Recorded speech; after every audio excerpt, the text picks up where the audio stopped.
Well, so Renee, I'm looking to find the right tenant, and I'm thinking about the screening application process. Yeah. What are the common red flags that you usually see or look for? It's a very difficult question to answer because there's lots of red flags, but there's also lots of green flags. So I'll break it down. When we conduct an open for inspection and we are meeting with these particular prospective renters that are walking through the door, it goes by how they present themselves to us at the inspection, how we feel about them. A red flag for me when we're at an open is someone parking their car in the driveway, for example. Oh, okay. I've had that happen a few times. It's, in my opinion, rude. But then the flip side of that is someone could be really patient with us at the open for inspection. They could be asking all the right questions. Then when they present their application to us, they've got everything that we're asking for. So they've provided all their rental reference history, their employment reference history, everything that we need in terms of their ID and documentation. So we're not following up. What I also love on a good application is a cover letter or a little bit of a bio about them and their journey and their life and what they're looking for and that type of thing. So in that regard, that would be an ideal applicant.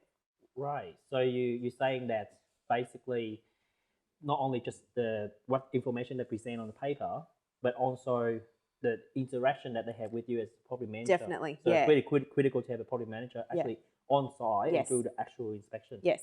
Okay. Can I tell you a quick story? Yeah. So many years ago, I met this potential renter at a property that I was opening. When I met him, I did not get a good feel. Yeah. There was just something a little bit off when we had our interaction, to the point where when we left the property, I got into my car and I started shaking. I had a bit of adrenaline running through me because of the way that he made me feel. Yeah.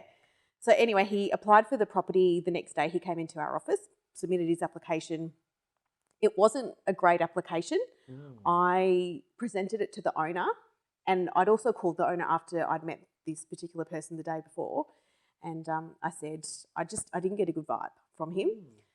After I processed his application, the owner approved it after I'd specifically said, it's not ideal, plus my gut feel was no.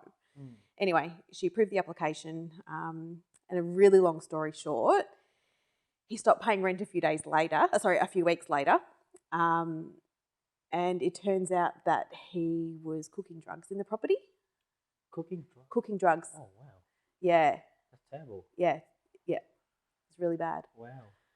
So if the owner had have listened to my suggestion, she would have saved herself a lot of money.